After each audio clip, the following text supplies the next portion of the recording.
El Guapo. That's the El Guapo show. Hey. All right, we lying. You know, what's up, Facebook fam? You know, wanted to tell you peace. What's happening? Welcome to the new B&W show. You know, we got a new Spacio. You see? As you see. We're not sitting in the blazing sun. Nope. Not in an open library. Nope. We're not in our house. Actually, we are in our house. We are in our house. We're in God's house. We're in God's house. All right. Wiseman Entertainment. It's really God's house. True indeed. We have collaborated with Wiseman Entertainment. Yeah, I wasn't gonna go into it. You know, I was gonna get you with the long wind like they do go, but I'm not gonna do that right now. You know, it's too early for that. I still gotta get my breath, you know, so it's been one of those evenings. So welcome once again, you know. This is your boy Lavelle. It's my man AP. Beautiful day, beautiful morning. Got a beautiful show headed up with a lot of excitement going on. So at this point, I'm going to go ahead and shut up for a little bit and let my man take over. So we want to welcome you to, again, another episode of the greatest show ever. Greatest. Live with a collaboration from our producer with Wiseman Entertainment. Say that again. We got a producer. If y'all didn't hear it, we have a producer. A producer. Levels are good.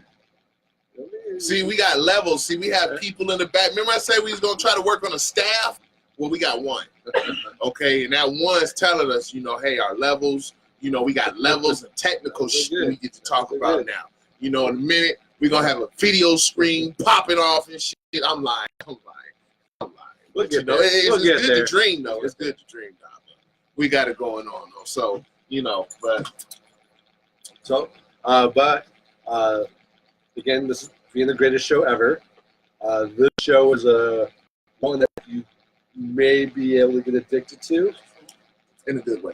But that's okay because, again, we are the greatest show ever. You know. But September is Recovery Awareness Month. So that's why we're going to actually be talking with somebody who's clean, a recovery addict. Right.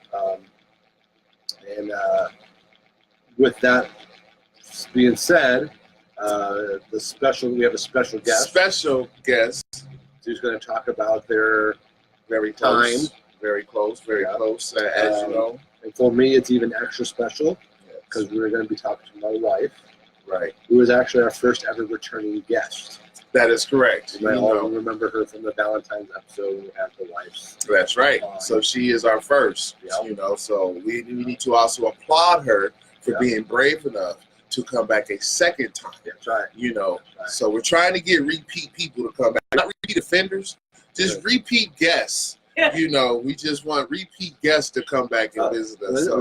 We have a laugh track now. Oh yes, that's right. We have a laugh track because we are live in a studio audience now. See, y'all ain't know what we doing over here. You know, we ain't win the lottery yet, but you know the money's up here. So you know, we just trying to cash in. That's all we doing. You know, but on the real, you know, shout out to all the Virgos out there. You know, September is birthday month, best month in the year. You know, as you know, I'm Virgo, so of course I'm a little biased. But you know, we are all winners here this week, which is very special. As you say, man, he's got a lot of brown stuff on. Of course, we are winners. Bills, we are winners. And I don't know what happened to the Vikings, but y'all deserve to get talked about because the Bills kicked y'all ass. I ain't gonna lie.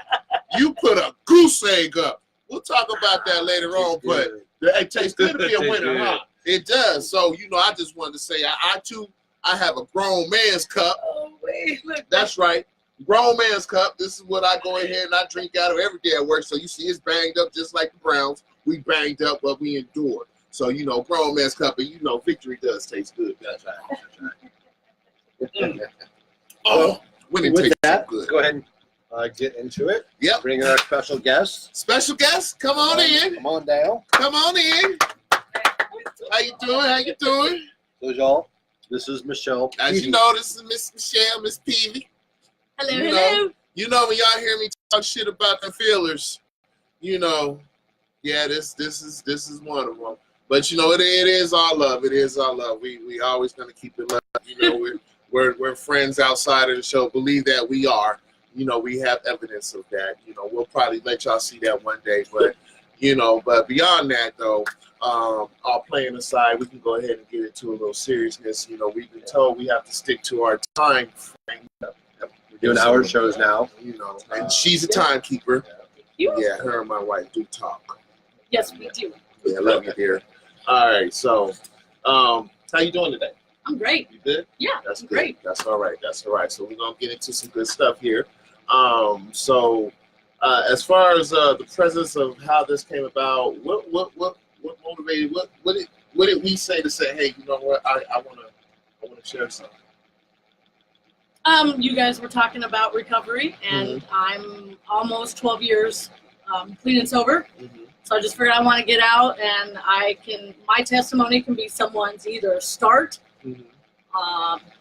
middle, beginning, end, whatever they feel like. So my testimony can be for someone as well, to let them know it can be done. And there is other people like you out there. I'm not the only one that goes through this alone. So before we get deep into it, I want to get all the dry stuff out the way. So I have some numbers. This is some stats from the CDC, which is a good chance they're fake. Now, what is the CDC, sir? That is the Commission of something. Or Center of Disease Control. That's it. Yeah. But we do have some stats. We want to go ahead and bring some awareness. And the biggest thing is to think we are all in some way, or you may know somebody in some way that has been touched, by somebody. No, that's a different subject. Well, yeah, I guess touch isn't wrong. This ain't the YouTube one. That'll be at the Casa Humanity show. That'll be a big one coming up too. There's a new drink. It's a Jello shot that puts you to sleep. It's called the Bill Cosby. That's wrong. That's wrong. But I'm hurt with that, man. I mean, for real, to be honest, that's, man, we gonna talk about that. But you, man, that's another subject. You know how many people, Bill Cosby, man. We just gonna leave that alone, man. Don't even get me started, All right. So the numbers I have from the CDC, that's it's a 14-year study from 2002 to 2016. It's the use of any illicit drugs, use of marijuana, and then misuse of prescription psychedelic drugs. Right. Okay? So they have it broken down age categories. 12 years and older is like where they focus. Okay. So 12 to 13. There at 2016, there were 10% of the users were 12 to 13 years old. So does the age breakdown show as far as age groups and what drugs are gravitating to? So yeah. So high school's more, or college is more pills. Yeah. Well, it's just any illicit drug. Okay. So, and they consider marijuana an illicit drug. Oh, that's a farce, right? So 12 to 13, 10% were using some sort of illicit drug. Okay. 8.3 or 8.9% was using marijuana. Okay. And then 2.3 for misuse of psychedelic drugs. Okay. So I'm not going to go to all the stats. So right. The biggest misuser, I guess, was the age range 18 to 25. Okay. So as of 2016, 23% were using some sort of illicit drug. 20.8% was marijuana. And then they were at 4.6 for prescription. So we know what the drug of choice is once we get 18 at least. Mm-hmm. You want to smoke a little bit. It seems to be we got a lot of pill popping, little experimentation, and other things that may lead a ride when you start off at 12. So that's the biggest common factor that's scary to me is the age at which these experimentations start. This freelance, right? Yeah. So 12 years old. So 12 years old they're starting. 12 years old. And then 18 to 25 they said is the biggest offenders. And then 35 and older, they have it at 5.6%. Well, because you figure at 18, you turn 18. Oh, I'm free now in a Right. sense. I'm an adult now in a sense, so Or- now I can go out. Or my I don't have thought these is, when you're 18 to 25, you're so stubborn and dumbfounded and stupid because you're young that you don't care who tells you to do your drugs, right? Mhm. But when you get old enough, you're like, you're reflection. not telling anybody what you do, right? Right. Because you get to that age where you're minding your own damn business. Right. It's none of your damn business what I do. Right. So it's only 5.6%, 35 and older, that admit Right. to be using marijuana. That's the ones that's Tom says. Right. You know, So but that's just my thought. right. And Not then you know necessarily- what you say? Marijuana. Right. Marijuana. Now think about this, people. Why are we so understanding now to marijuana when we weren't just 10 years ago? I have one theory about that. Snoop. Yeah. Snoop made America comfortable with marijuana. Think about it. Yeah. I mean, think about it. He put it every time it was out there. Every time you seen Snoop, it was with him. Now he's not. It's in a sense not to say Snoop was not the only one smoking weed, but no, Snoop was the one that was out and put it in front of you. Sure. Just like Eminem and his brashness. Right. You had Snoop. This was my product. This was my identity. Like Deon's prime time. So that was his tag. Everything about Snoop was smoking. Sure. So it wasn't that Snoop got denied opportunities to be on TV, to be in movies. Hell, the motherfuckers with Martha Stewart doing a show. Right. If that don't say America, we accept you for what Snoop, we accept you for what you do. But at one time, we're hypocritical people. Because remember, not everybody's rich as Snoop. So not everybody's gonna be seen and identified like Snoop. You know what I'm saying? But it's funny how marijuana is the one that, okay, when you say, oh, this is what I admit to smoking is marijuana, because now it's like marijuana's just no different with cigarettes in a sense. Right. But that's and another, how far we've come. So going with that, going about race, since it's the B&W show, you might as well break it down by race, right? Right. So what do you think the largest racial group was of the misuse of drugs? Of drugs? Yeah. Like pills and things of that nature? Or any hallucinogens? Any illicit. Anything from marijuana to PCP. Mexican or white? Actually, it was Native American. Native Americans? Yeah. What? 13.6. What? I've been smoking peyote since. Does that count? Peyote doesn't count because peyote is a religious drug. So on reservations, if you go through your shaman, through their shaman or the medicine man, whatever they want to call, it's legal for them. So it's illegal off reservation and for anybody not Native American, but for Native American, it's legal. So is that included in this? Nope. Okay, so then so this is above and beyond. And then Native Americans for African American, you can say black. It's okay. Our audience has accepted you say but black. It's okay. You're not from Africa? It's okay. Okay, you got me there now. You know, blacks, black Americans, or black Americans. Yeah, right. Because I always love that, because if y'all don't know, Aaron is very conscious of, offending people. Like, my man's a good dude, you know what I'm saying? So every time, and I know somebody has said, when he says African American, it's like, it's not normal for him to say that shit, you know what I'm saying? But then it's like, dude, you be around black people. You know what I'm saying? We're going to talk about that in a minute. But it's just funny for my man when it comes to, he always says, well, for African Americans, it's all right, man. Just say for black men. You can say for black people. For black culture. Any illicit drug is 12.5%. Right. Whereas marijuana is 11.1%.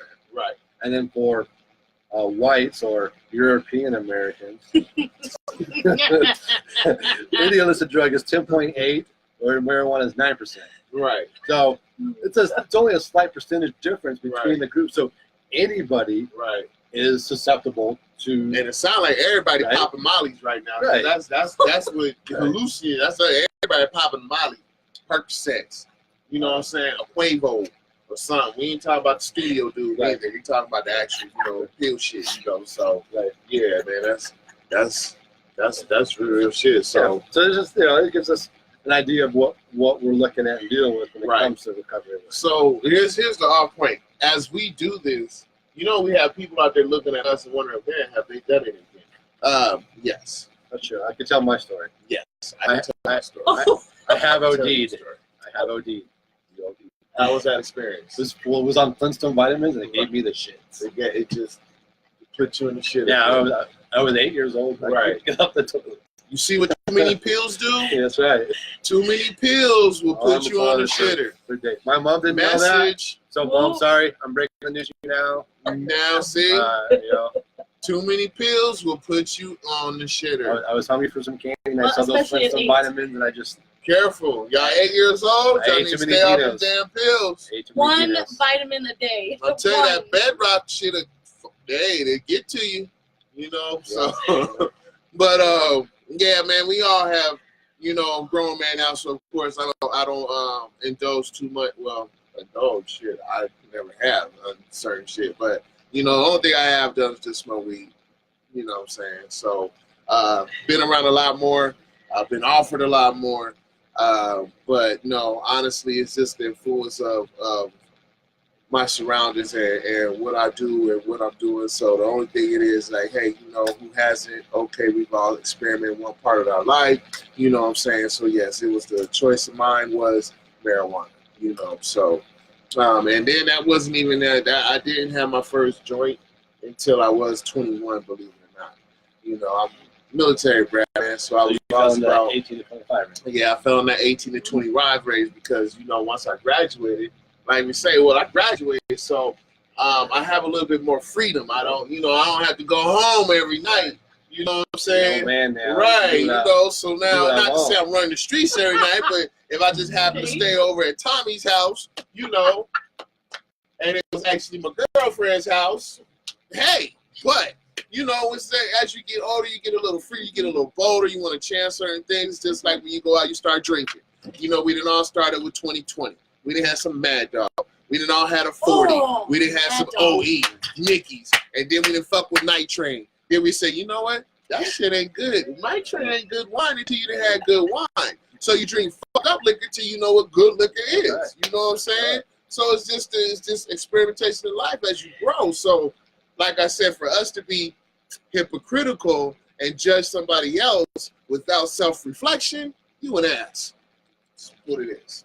All right. So to get into our main subject here. And we're not talking about that filler cup. So that shit right there. But we do need to acknowledge the last person in the building, and it's the fillers. So in the division, we can't say that.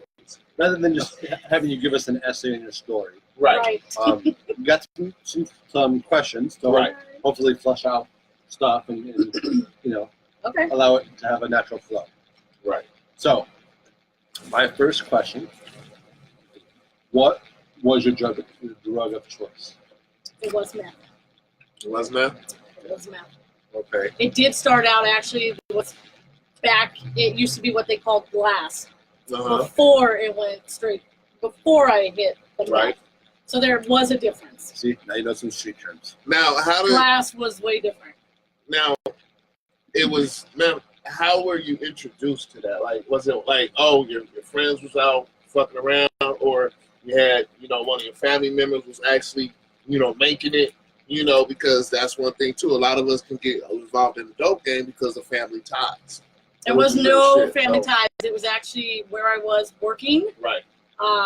We all went out four-wheeling. I liked it, but the gentleman that I was married to at the time, he didn't like the four-wheel. Okay. So we all went out four-wheeling with our trucks and everything, and then everyone was staying out late. We were breaking shit, taking it back to the shop, fixing it, going back out. And then I said, oh my God, I'm tired. And they said, all right. They had a little CD case on the top of it. They said, okay, Michelle, go ahead. Just do it. And I was like, okay. So I did it. And as soon as I did, I was like, what the And one of the other kids, and he was a kid, he did look at me and he was like, you wasn't supposed to do the whole line. He's like, oh my God. So apparently, no instructions. No, it's not like they laid it out and said, here, for your first one, we need you to do just half on this nostril, half on that one, and then not the whole thing. But I took it straight up, and then they said, oh my God, she's a trooper. So it's just hard from there. Yeah. Now, what age was that, if you don't? Oh, I was 30. Okay. So was it in your 30s when you first started First ever did anything. Was in your 30s? Yep. See, it's not 120s, wasn't 18, this is 30. So it was 30. Different ways of life. Sure nuts. Right. Okay, then now, in common people terms, tell us, explain the experience. Like, how did you feel? How did it make you feel? What was it like? Like a roller coaster, or riding a mechanical ball, or okay. Well, that one, no, it was just crazy. Like your whole body just went into a tingling sensation. So your hair just starts from the tip of your head when you snort it. It starts from your hair. It just goes all the way down your body. You just get like this tingling sensation all over your body. That if the wind blows, you're like, yes. It was very orgasmic. Very, very different feeling. Was it instant? Yes. Yeah, especially, and I'm very sensitive. So to me, when I did anything, it was like instant for me. Other people, no, they would look at me and be like, what? Right. But yes, for me, it was instant. It was, very, very, very weird. But. All right, well, have you tried any other substances other than Yeah, I've done cocaine. Can I ask, how long does the high last? The high? Yeah. The high itself, I mean, when you first do it, the high itself can go for like 4 or 5 hours. What? Yeah.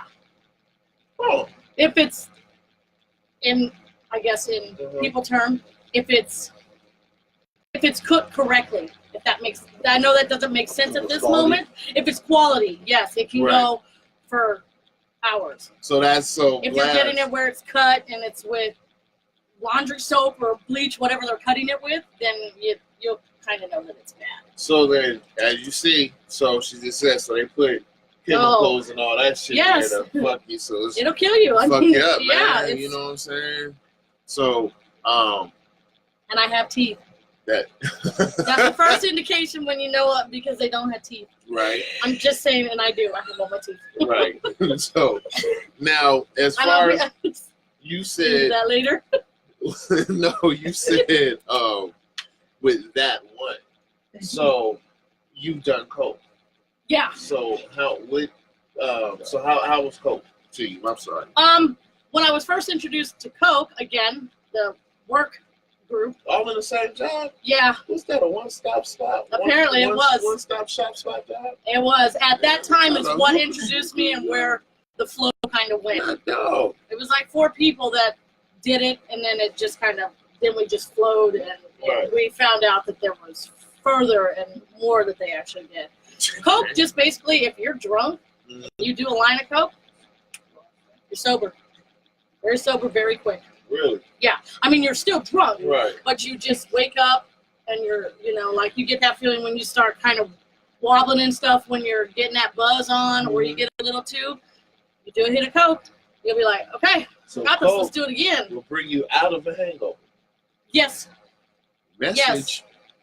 Let me write that down. Coke bring up. Y'all don't need to write. Don't get crazy and get it twisted, everyone. You're gonna get drinking dry. Do a little cocaine. Right. We need you to straighten up first before you get out there and gotta go narrow. The cops pull you over, no idea. Because you know what? You up right here. You look like this. That's what it is. No, officer, I'm playing fine. I'm just going home. I'm just going home, sir.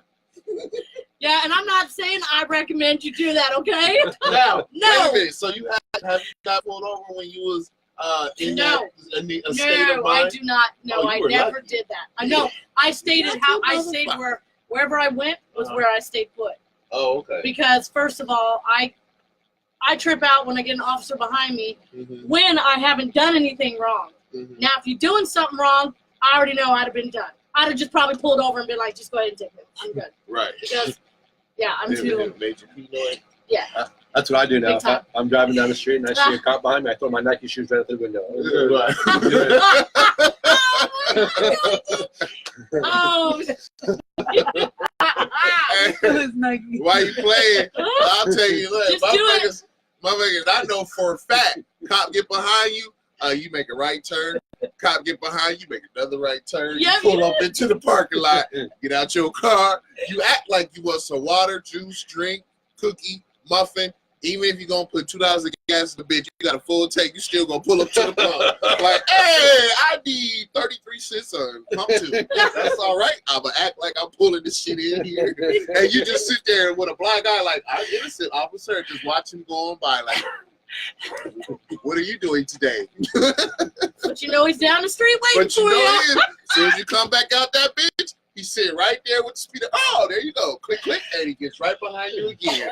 And did you get it? Been there and done that shit. Motherfucker pulled me over 3 blocks, talking about license, registration. No, I pulled you over. Actually, no, I don't know why you pulled me over. Why you pulled me over? You didn't turn on your turn signal. Bitch, you lying, motherfucker. That's the excuse they want to give you. Oh, you didn't have your turn signal when you turn, or you didn't make a stop when you were coming out the gas station. Y'all hear that shit? Just shut up.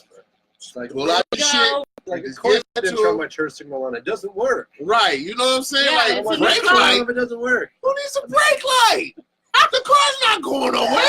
What the fuck? I messed up until I get home. You know what I'm saying? Shit.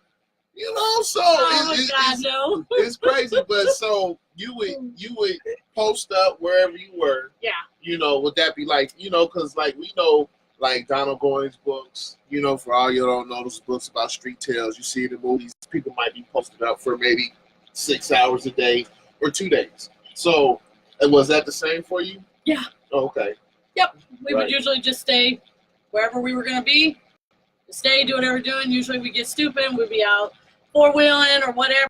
All through the night, we'd see the sun come up. We're like, breakfast run.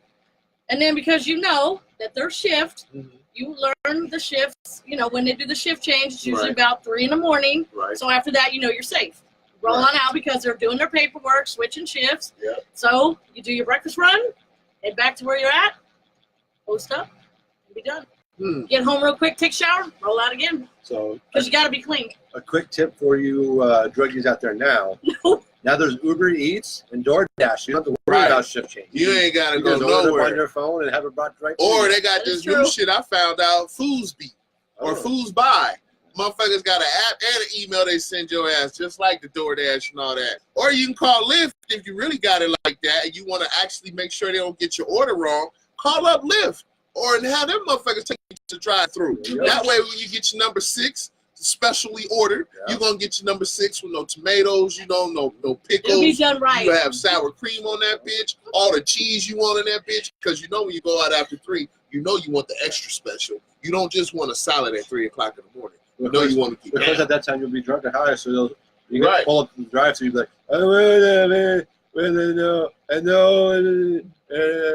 hey, right now. If the police find you, do line. Straighten right the fuck up. You will. You straighten up. And then you will order correctly. Right. And they'll be able to understand you and hear you. And they'll say, you the most articulate person at 3 o'clock in the morning that came to their drive-thru ever. Boy, they're so articulate. So articulate. Just know what the fuck they want. After they just saw you pull out of the storage shed facility at 3 o'clock in the morning. So they know where you live. So, that's all right. Okay, let's get back to this. Nah, it's good. It's good because you know what you're saying. I mean, it's just because I used to work at storage. So I'm just telling me that shit. Okay. Now, my bad. You was always with a group, never alone. So you was with your. Oh no! Sometimes I got no. When I got further into it, right. So I went through a divorce, moved out to Picture or 3 Points. Right. We had our own place, whatever. No, there'd be times I'd get high by myself, and then I'd clean the shit out of my house. Does a judge fuck up your memory? Depends on it and it depends on how you're doing it. They say if you snorted a lot now, this is when I hit it hard into meth. This was like a few years down the road. Like I really got into meth. And then I was told, don't ever smoke it. You smoke, man? Yeah. Wait, so how long was this time in your life? About a good 7 years. Okay, no problem. 7 years. Yeah. And it started with the glass. Right. And then we mixed with cocaine, and that Right. was a huge, like, you were up, but you felt, it was just a different feeling when you mix. Right. I don't ever recommend any of that. Don't mix your drinks, people. Don't mix your drinks. No, don't do it. Then, kind of took a little bit, like I didn't do anything for a little while, and then got back into it, and was with some other people, and they're like, just smoke it, just try it, it's so much easier, you get high quicker. First time smoked it out of a bong, like people do when they're doing the marijuana. No, it was extremely good, but not a good idea. Oh. Because that's where the dragon grabs your ass, right there. Oh. Right there. Oh. When you smoke it out of a pipe, out of a bong, right. You're done. Right. You are hooked. You see the dragon, you see the purple dragon, you see all sorts of shit. You are up for days. Really? Yes. As opposed to the snorting. Right, because the snorting, you get the drip. Right. It's disgusting, but you'll get that drip. When you smoke it, instant. So you're talking about the nose drips and snot drip? Yeah. Okay. And then it hits you again because it kind of like stays there, so your nose gets dry. And then if you get moisture, like if you're in the shower, taking a shower, cleaning up, you get this moisture that moves inside your sinus cavities. Yeah. And then as soon as you do a sniff, it hits you again. You're like, woo! See, that's like a reserve. That's like a reserve. It kind you got is. a vein hit, go take a shower. Wow. All right, I'm ready. Right, you know what I'm saying? Now, I'm going to tell you one thing. Strong, first and foremost. I like tattoos. I'm scared of needles. I never needled. That is the worst thing you can ever do. I never, ever needled. Okay. And I never did heroin. Okay. I always crocheted. Right. I believe he did. I sold a bag in 9th grade. That I fucked with a needle in. Because you had to, though. You know, I was good. I got an A.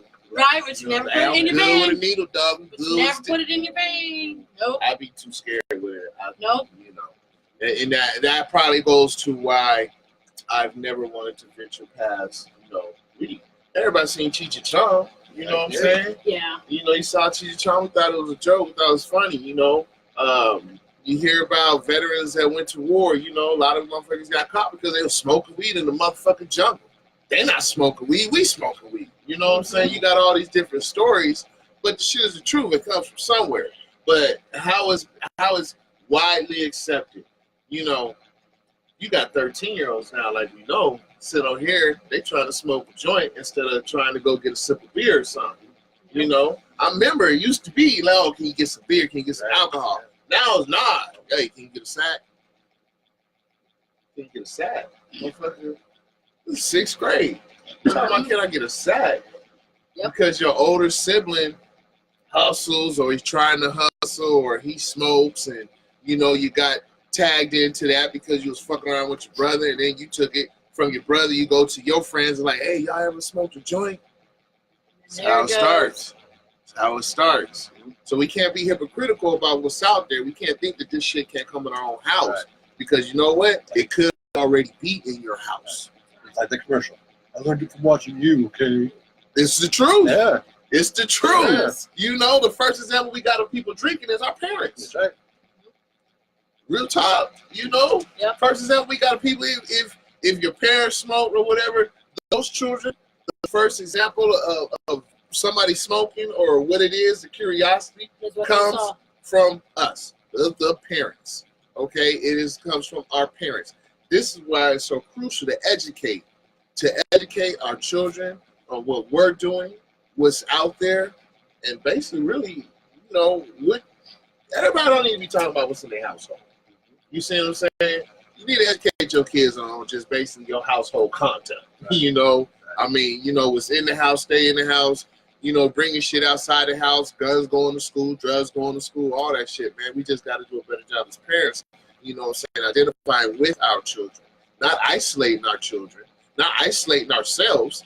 You know what I'm saying? We can't be putting a front on about what life's not about and how it really is. You know what I'm saying? Because then we got consequences.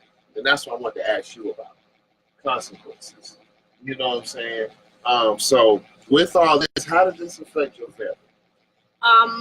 my son went to live with his dad, so that was kind of that was a difficult one. Yep. Right. And then his kids went back to the gentleman that I was with. His kids went back over to the ex-wife.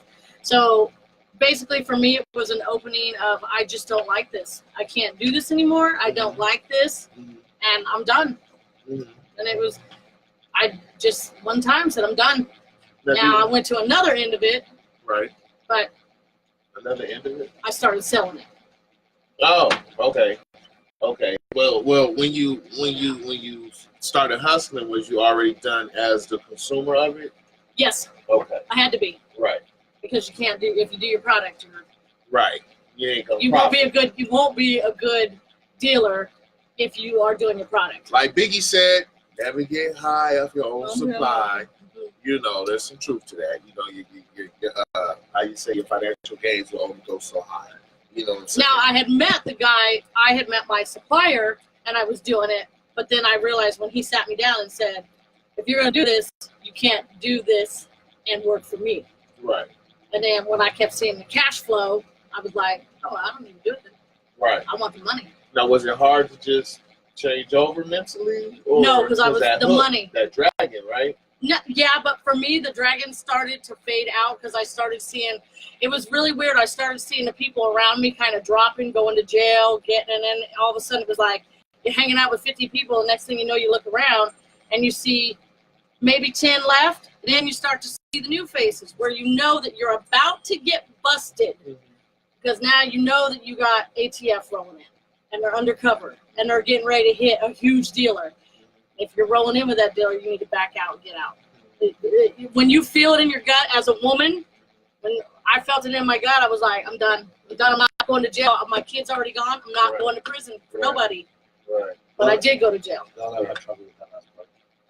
The gut as a woman? Yeah, you would be able to feel that as a woman. Well, you do have the guts. I'm just saying. But no, not as a woman. It's a woman's intuition. Just sometimes, and when you feel it doesn't feel right, like if you felt that for me, if I felt that deal wasn't going to be a good deal, I would be like, no, I'm good. I can't meet you tonight. So how long was you without your son? You know, with his dad since he was 10. Okay, gotcha. All right. So I saw him after. I got clean, straightened up. I saw him. He would come down for the summers. Actually, he really started coming down more when I was down in Tucson, and I would get him for the summers. And then as soon as I met Aaron, then he was coming down for the summer. So. Did it take a while to heal that? Did you feel that he was mad at you or any way? No. You know what? He never was. He always told me, I love you, Mommy. I love you. Right. I love you. Whatever you do, I love you. Just don't stop loving me. Right. Which and you he never said did. No, that's my boy. Right. No, never did. That's good. But it was the help and the move to straighten my shit up. That's good. That's good. So when it came, because it was my only. Right. Now, when it came to the hustling, it was on this side. How long were you doing that? Because you said you wind up going to jail. So how long did that happen before you was like, damn? Because, you know, when you get, there's a good life, you know, for those who don't, there is a high and low, okay? And I'm quite sure there was a good life at one point when you got the money up here, you're like, yo, I'm doing this. And it's when you're up here, you got to make those right choices, you know, to keep you up here, or if something go down, you still be able to come back if you fall. But, you know, when you were up here, how did that go? I took, it was good up here, right? But we kept it quiet when we were up there. Right. We still had a junkyard business. We still had a bit, so it kept quiet where no one really knew that we were up here. Right. Because it was not a shady business, but it was a quiet. I just kept it. I was like, we don't need to tell people what we're doing. We don't need to be loud. Just shut your mouth and let's just run our business and go. Mm-hmm. We got to be careful who we're dealing with. I don't want just every Tom, Dick, and Harry up in my business at my house. Right. Because we ran the business out of our house. So I didn't want them there. Then I did my own thing on the side. I never brought it to the house after I was done doing it. I told everybody, that's it. We're done. We had another little trailer. I said, do you want a party? Party over there. We're done. It will not be brought into this home anymore. Right. That caused a lot of rift. Then it started going sideways with the gentleman that I was seeing because he was like, well, why do you want to get clean now? And I was like, because my son is gone. Right. So then hustled, Then I took the fall for somebody else. Was driving home one night. I could have ran because the sheriffs would have never been able to find me out in 3 Points. I knew the streets. It was all dirt roads. I could have shut off the lights. They would have never been able to find me, and I would have made my way right into my yard with no headlights. But I just thought, I'm good. I'm done. Right. So went to jail. Went to jail that night. Got out. Went on to probation for 18 months because it was my first offense. So 18 months. Did 17 months good. Then kind of fucked off a little bit. Didn't report. I didn't do anything. I just didn't report. Nabbed me. I went to jail for 3 months. Just 3 months straight. 3 months straight. That was done. Because they hold you, when you do a probation violation, they hold you for 30 days. Right. Max of 30 days. And the judge gave me a little bit more time. And then they added 18 more days. So after I got out, I had 18 more days to do on probation. I was in a halfway house. But when I was in jail for those 3 months, believe it or not, I know everyone says, oh, you get right with Jesus. I really did. I got my shit together. Yeah. So Shit just read to me. The Bible was thrown at me. I went to church. They offered the church. I went to church every day as much as I could to feed my soul because I didn't know where I had really lost myself. Right. So I fed my soul with whatever was being said. You need to. This is what I'm going to show you because this is not you, and I'm going to take you out of it. But I had to put you here because you were not listening to me. You kept just saying, "Oh, I can just drive my own way. I can do it." Right. And so then I felt that presence that just said, "Okay, well, I'm gonna get you away from it because you won't do it. So I'm gonna go ahead and I'm gonna put you in jail." So did it stick with you when did you find when you went off the path when you were in the big house? Oh, Okay. yeah. So coming out, was it like, okay, I'm set, or did you feel that urge to? No, dude, let me tell you, I got out at 2:00 in the morning. Right. I got out that night. The guy that we were broke up, it was done. Because, of course, and always remember this, when you go to jail, they ain't going to be there for you. It's over. You don't have anyone that'll be there. The only one that was for me, believe it or not, was my supplier. Mm-hmm. He put money on my books. Word. And he told everybody around, he said, y'all are wrong. That was one girl right there that had your back, and now y'all walked away from her. Oh, okay. So he was in the corner. Oh, yeah. That's cool. But don't think that you'll have that because you won't. When you go to jail, you're done. Right. And it's an easy way for people to walk away from you because then they're like, oh, she might Right. snitch. She's, Right.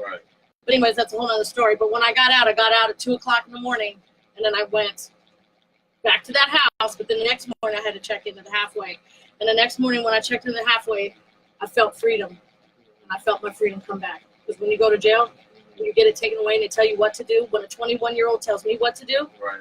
That's so good. no, Right. not at all. Understandable. Yeah. So the lesson that you took from that, what Freedom. was it that you would tell somebody else? Because there's a lot of fucked up youth out here. Let's just be real. You like walking around, you like driving, you like making your money, you like what you have, you like a cold bed or a warm bed, cold bed, you like air conditioning. If you like all that, get your shit together and stay right. Because if you don't, they're going to tell you what to do. Right. Joe Arpaio will, well, when he did, he'll put you out there. If you want to continue on that path, stay on that path. But don't think you're going to have all of this. You won't get Facebook. You won't get anything. Right. And people younger than you will tell you what to do. And they don't call you by your name. They call you by your last name and a number.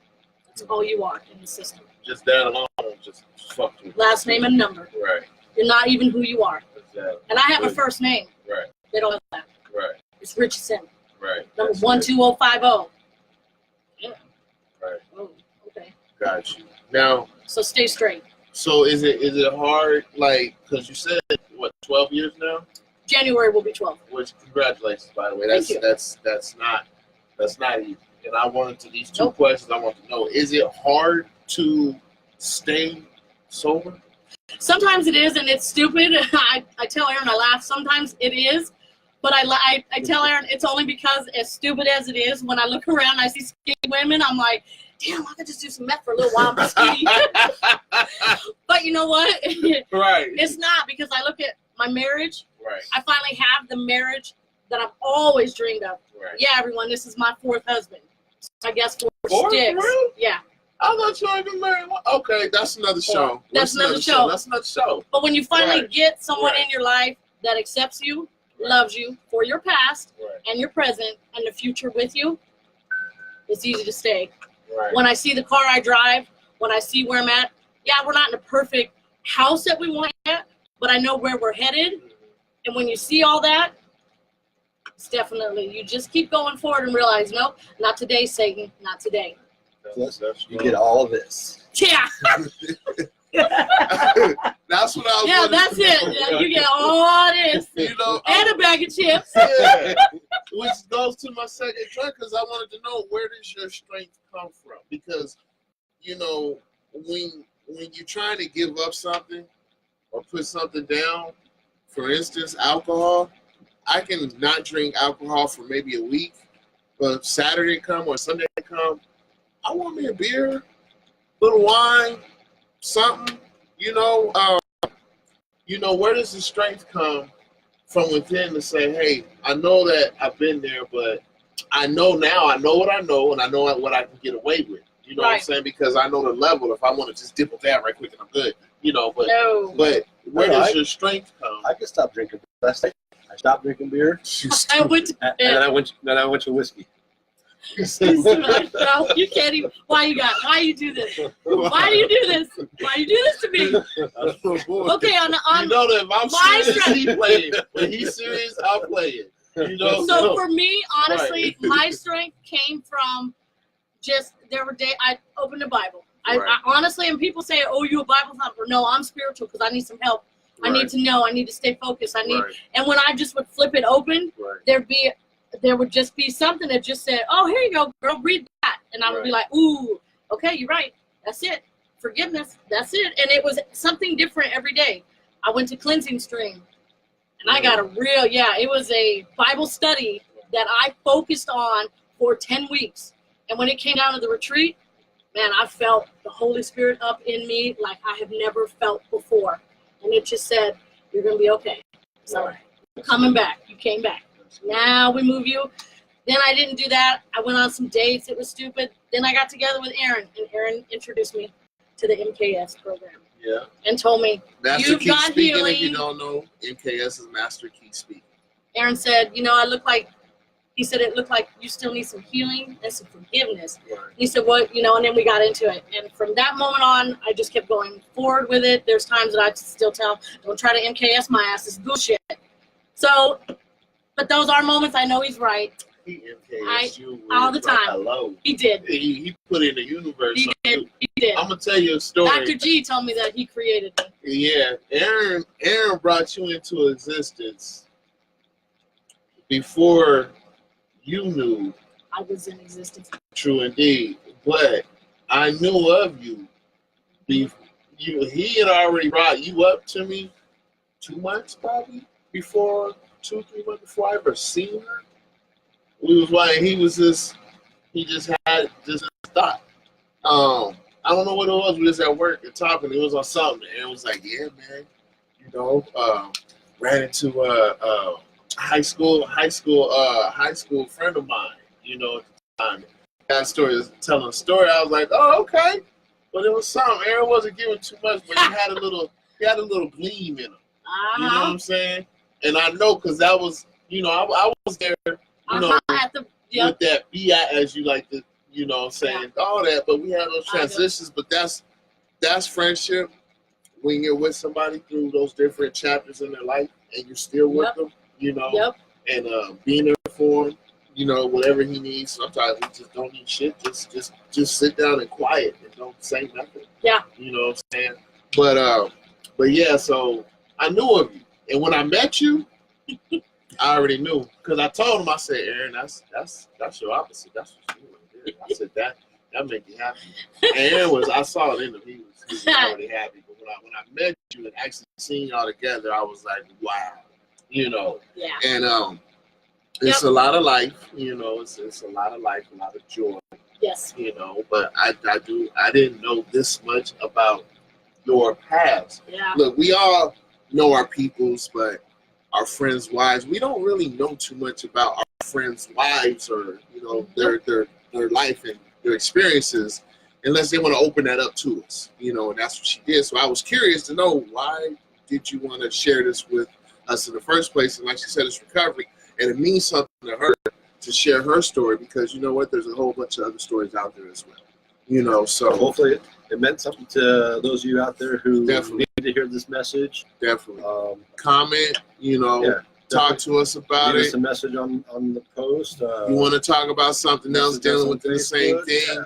You know, definitely we can bring it up. We can talk here. You want to come in and talk to us? You know, we can go ahead and do that as well. Any events coming up y'all want us to come out to, we'll come out there in the streets with you. We'll bring the show out to you as well. So, you know, but I do officially want to say thank you for sharing that with us in your time. Absolutely. Now, you have an option at this point. I'm going to step out. You're going to step out. And let them finish, guys. We're about to go there. I'll see you later. You see? Bye-bye. So, now, of course, we have our time constraints, but we're going to get this done. Watch, it's going to be a miracle on this. Now, we got our football thing now. First of all, we're all winners, so congratulations to the Cleveland Browns. But before I say that, I'm going to say congratulations to the Buffalo Bills. Alphabetical. Congratulations to the Buffalo Bills. The way you put it on them damn Vikings, you surprised all of damn America. Because I, for one, did not pick your ass to win that game. Actually, I picked Minnesota's defense and fantasy to go against them. And these motherfuckers gave up points. How you give up points on a fucking fantasy defense? For real. Yep. You know what I'm saying? So, hey, congrats to the Buffalo Bills. Cleveland Browns, thank you fucking God. I have been able to wear this fucking outfit in fucking 300, damn near 600 fucking days. Thank you, God. Now, I'm going to just show you my special shoes. This is my Cleveland Brown house shoes, y'all. Let me see if y'all can see these Cleveland Brown house. See, these is my inside shoes. My inside studio shoes only. These don't even go to a patio, bitch. That's what it is. So thank you, Cleveland Browns. So normally in the cowboy world, we call our boots shit kickers. Right. But when you're in the NFL and you see somebody in the Cleveland Browns shoes, that's right. Those are shit kickers. Those are shit kickers. Shit kickers. We still got shit on the front and the heel. You know what I'm saying? Just because you won one game in fucking 2 years don't mean that the shit is gone. No. But we are going to rep. You know what I'm saying? Because this Sunday, it's going to be a 2-game winning streak. That's right. 1-2. 1-2. 1-2. Let's go, baby. Come on, Browns. And last but not least, I have to say congratulations to the Steelers. But in honor of today's guest, I will enunciate their name correctly. Come on. Steelers. Yes, he did it. Had their first win of the year. You had your first win on Monday Night Football. Yes, we are tied in our record, but it's all about teams. There's 4 teams. 4 teams that are 1-1-1. Right. Now, in our division, the AFC North, you will see the Steelers listed comfortably in last place. I don't care if the record is tied with the Browns. It's all about perception, baby. And perception sells that we're not last in our division. Take it how you want to. Take it how you want to. And we even have the same record as the Patriots right now. Right. As the Patriots. Now, when is the last time you said the Bills was just as good as the Patriots? Well, I'm sorry. When's the last time you felt it? You really felt it inside. 90s. Man, I like Jim Kelly. Boy, I love that man. Man, that damn spot. But that's what it is. So, you know, it's the winner. So, you know, like I said, Browns is going to be taking on Oakland this week. So we're looking to go, you know, 2-0. 2-0, baby. You know, it's a division game for the Steelers and the Ravens. Ravens been pretty hot. You know, they've been averaging 300 yards a game. Steelers ain't got no defense. They've been doing shootouts lately. Last 2 weeks, they've been doing shootouts. You know, basically every damn game, they've been doing shootouts. So, you know, it's looking up. We got another NFC North opponent this week. Yeah, you got to do it with the Packers. Yep. Yeah, that's gonna be something. See if we can break Aaron Rodgers' other collarbone. Right. You know what I'm saying? We're gonna see what we can do with it, man. So that was that one with the sports. Okay. So we also have we got our music. Yeah. Okay. So Cliff Notes on the music. I had Willie Nelson on the road again. Let me tell you, Willie Nelson has a smooth ass voice. Right. A smooth ass voice. There's some shits in Willie you be like, Willie, I swear you didn't went to a church one time and got some gospel influence somewhere. He started off as a gospel singer. Oh, there you go. Because Willie Nelson, boy, I'm gonna tell you, Willie nice on it. Willie nice on it. And actually, he started off as a writer. He actually wrote a lot of hits for Elvis and Patsy Cline. Really? Yeah. Now, if y'all don't know, Willie got a version of Georgia just like Ray Charles. And when I heard it, I actually called my man and was like, wait. I thought Ray did Georgia. And he had to give me the lesson. He was like, yes, he did. But Willie sung it too. Then he told me that Willie and Ray got a couple songs together. So that's what I'm going to be looking for. And I want to hear some Willie and Ray together. You know what I'm saying? Tell me more. Willie and Snoop have a song together. Yeah. Okay, now I know about Kenny Rogers and Pharoah Monch. Yeah, no. Now, Willie and Snoop got a song?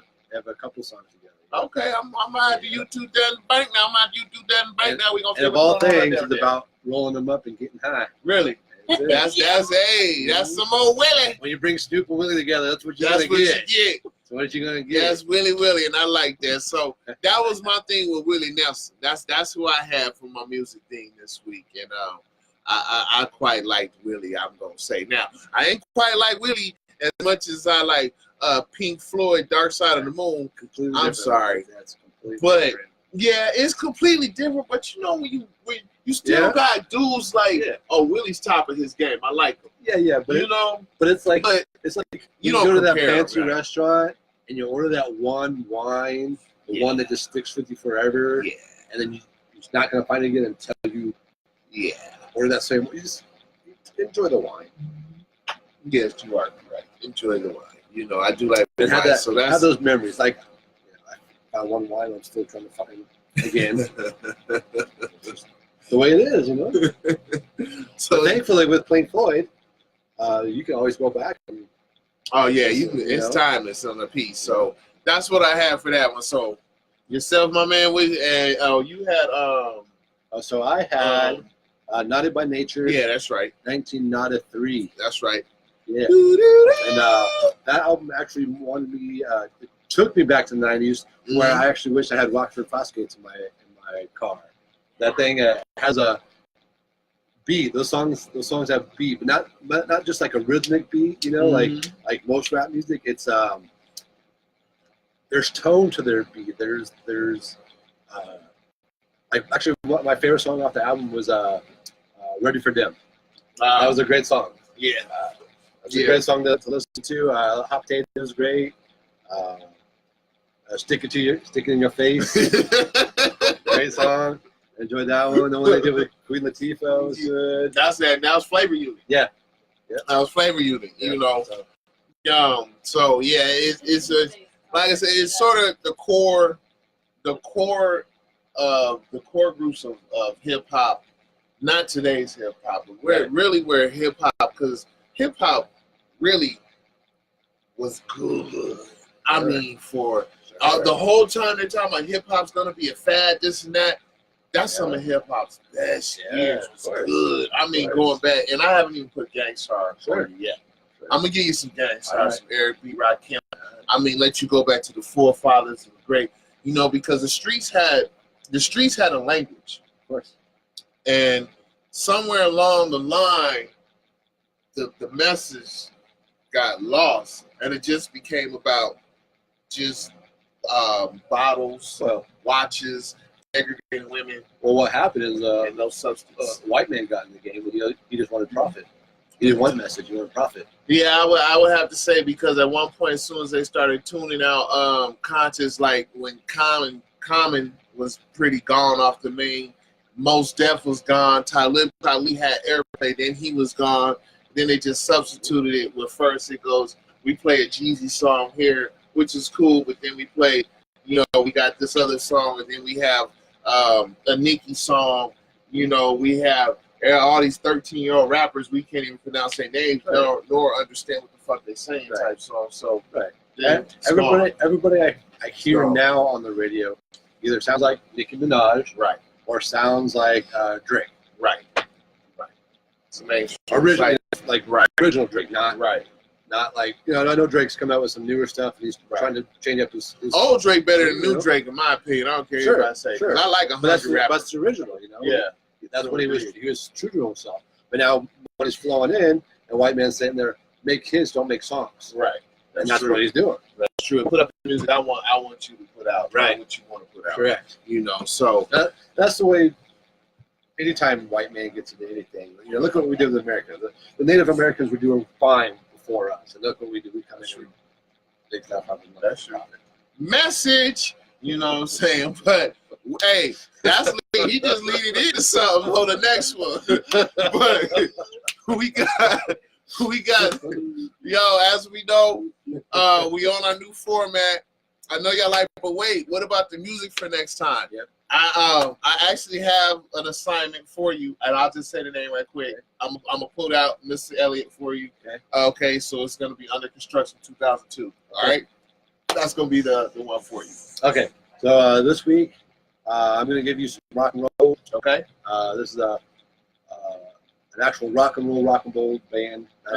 Pop one. The station I listen to, they play them all the time. This band is actually 30 years old. Okay. 30 plus years old. Okay. They've been around since the 80s. Right. They're still putting out hits today that right. sound fresh. Right. In comparison. Right. It's a band I love to listen to. Mm-hmm. Every time an album comes out, the single that comes out it's them. Okay. It's not somebody in there trying to make them do something. It's them. It's their stuff. Okay. But this is the album that made him a household name, that kind of pushed him into the forefront of being hit makers. Who is it? You got all this. Who is it? So we on an hour 4. This is so I'm giving you Red Hot Chili Peppers. Okay, Red Hot. Yeah. Red Hot. Word. Their 1990. All right. 1991 album. It's so Blood, Sugar, Sex, Magic. Miss Elliott. So like I said, we run a little late. Even if it's 2 minutes, we run a little late. Our sponsors ain't gonna like that. But real quick, just want to shout out, thank Michelle Peve for coming on the show today. Give a shout out to Terry, Ken, George. That's the man right there. George, it's good seeing you out there. Mr. G. And that's Mr. G right there. That's G, Dr. G. He earned that doctor. That's Dr. G. That's our MKS leader right there. But I do want to thank y'all for y'all 5 minutes. Definitely come see us next Monday. It's the last Saturday every month, 9 o'clock. Actually, it'll be 10 o'clock. I'm thinking 9 o'clock Pacific. It's 10 o'clock Mountain Side. It's 9 o'clock. Right. In LA, 9. Phoenix, Right. 10. East Coast is going to be 1 o'clock, right? Yeah, because they going to 2. No, it's 3 hours. Yeah, they're going into it. Yeah, they're going into it, so it'll be at 1 o'clock. So it'll be 2 hours. Right, so it'll be 12 o'clock, right? Yeah. 12 o'clock on East Coast. But once again, Facebook fam, see you out there. See you next month. Peace. Right there. In. In.